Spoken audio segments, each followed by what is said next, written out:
Patuloy ang manhunt operation sa dalawang wanted na dating opisyal ng pamahalaan na sina Bureau of Correction Chief Gerald Bantag at Negros Oriental Representative Arnolfo Teves Jr.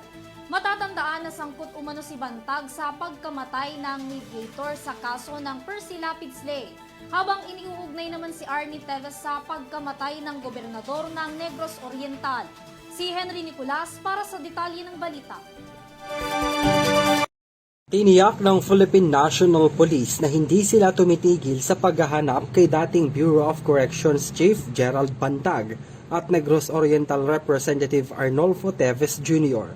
Sa pulong balitaan sa Camp Crame, hindi muna idinitalya ni PNP Chief Police General Benjamin Acorde Jr. kung ano ang lagay ng ginagawang effort ng ahensya, pero tiniyak nito sa publiko na nakatutok sila sa kaso.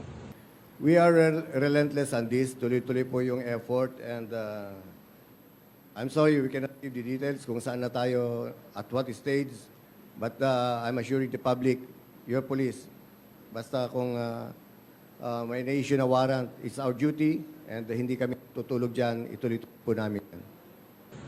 Matatanda ang lumutang kamakailan si Teves nang salubungin ito sa airport at iyakapin si dating Senador Manny Pacquiao sa pagbisita nito sa Timor-Leste.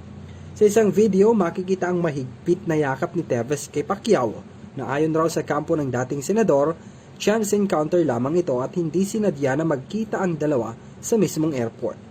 Sa iba pang kuha ng video, makikita ang ilang security na pilit hinahatak papalayo si Teves.